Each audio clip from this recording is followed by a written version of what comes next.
श्री शिवाय नमस्तुभ्यम। श्रावण मास महात्म्य 16वां अध्याय। शीतला सप्तमी व्रत का वर्णन तथा व्रत कथा। ईश्वर बोले, हे सनत कुमार, अब मैं शीतला सप्तमी व्रत को कहूँगा। श्रावण मास में शुक्ल पक्ष की सप्तमी तिथि को ये व्रत करना चाहिए।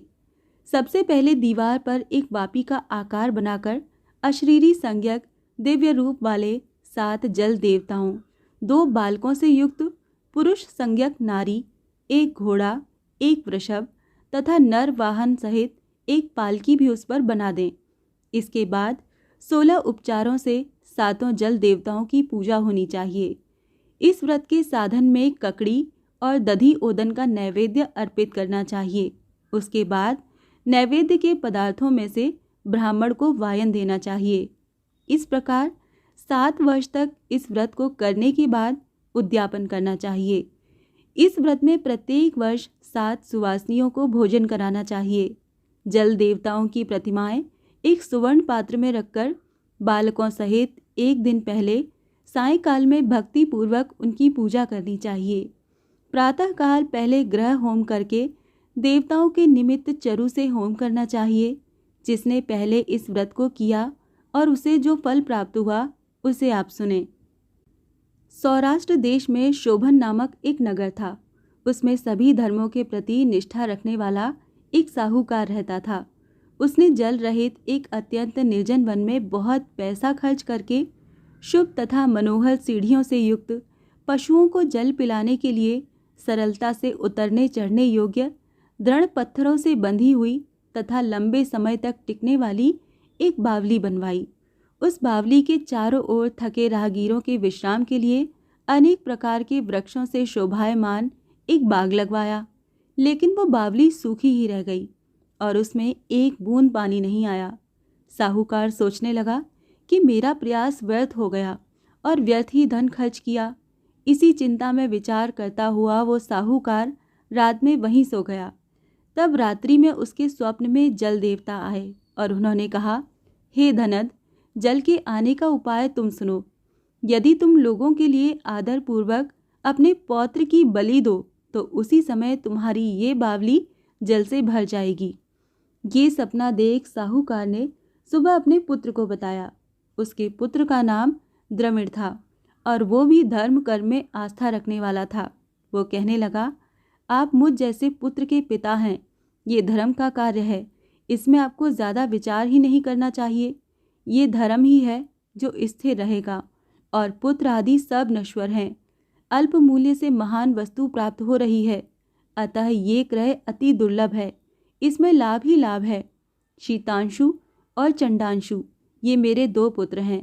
इनमें शीतांशु नामक जो ज्येष्ठ पुत्र है उसकी बलि बिना कुछ विचार किए आप दे दें। लेकिन पिताजी, घर की स्त्रियों को ये रहस्य कभी ज्ञात नहीं होना चाहिए। उसका उपाय ये है कि इस समय मेरी पत्नी गर्भ से है और उसका प्रसव काल भी निकट है, जिसके लिए वो अपने पिता के घर जाने वाली है। छोटा पुत्र भी उसके साथ जाएगा। हे तात, उस समय ये कार्य निर्विघ्न रूप से संपन्न हो जाएगा। पुत्र की ये बात सुनकर पिता उस पर अत्यधिक प्रसन्न हुए और बोले, हे पुत्र, तुम धन्य हो और मैं भी धन्य हूँ जो कि तुम जैसे पुत्र का मैं पिता बना। इसी बीच सुशीला के घर से उसके पिता का बुलावा आ गया और वो जाने लगी। तब उसके ससुर तथा पति ने कहा कि वो ज्येष्ठ पुत्र हमारे पास ही रहेगा, तुम इस छोटे पुत्र को ले जाओ। इस पर उसने ऐसा ही किया।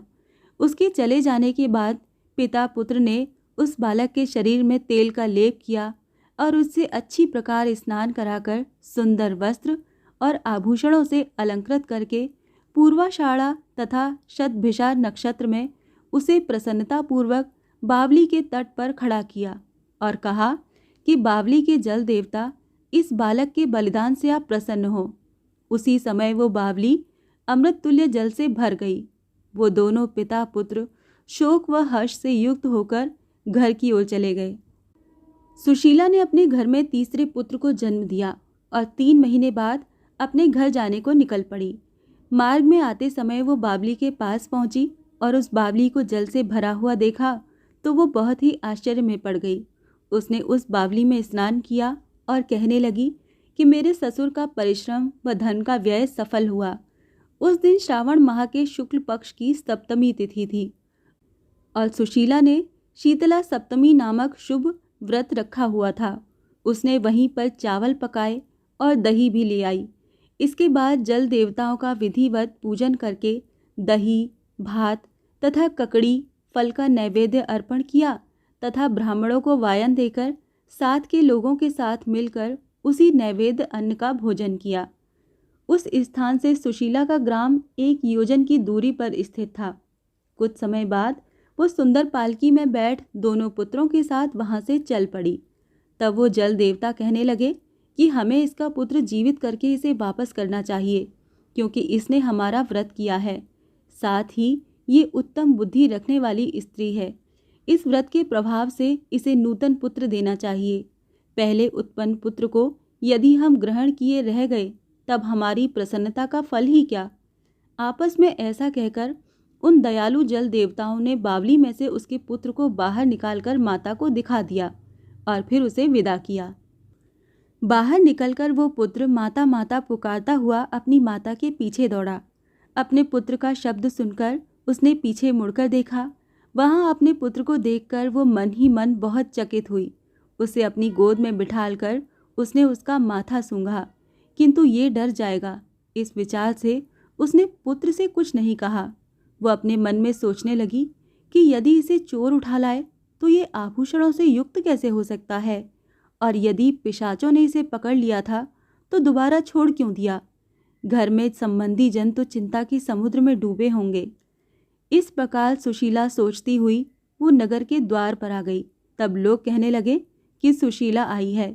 ये सुनकर वो पिता पुत्र अत्यंत चिंता में पड़ गए कि वो न जाने क्या कहेगी और उसके पुत्र के बारे में हम क्या जवाब देंगे। इसी बीच वो तीनों पुत्रों के साथ आ गई। तब ज्येष्ठ बालक को देखकर सुशीला के ससुर और पति घोर आश्चर्य में पड़ गए और साथ ही बहुत आनंदित भी हुए।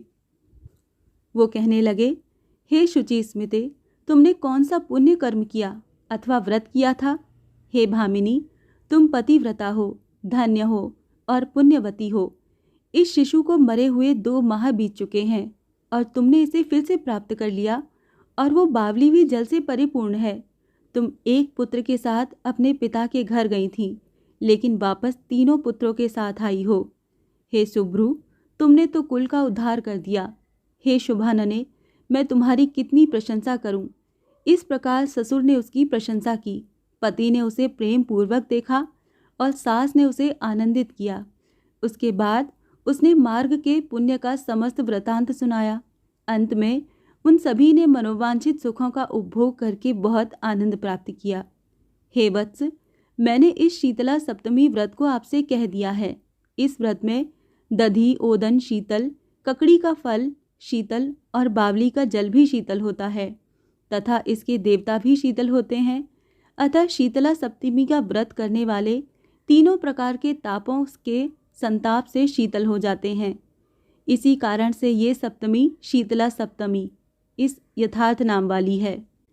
इस प्रकार श्री स्कंद पुराण के अंतर्गत ईश्वर सनत कुमार संवाद में श्रावण मास महात्म्य में शीतला सप्तमी व्रत कथन नामक 16वां अध्याय पूर्ण हुआ। श्री शिवाय नमस्तुभ्यम।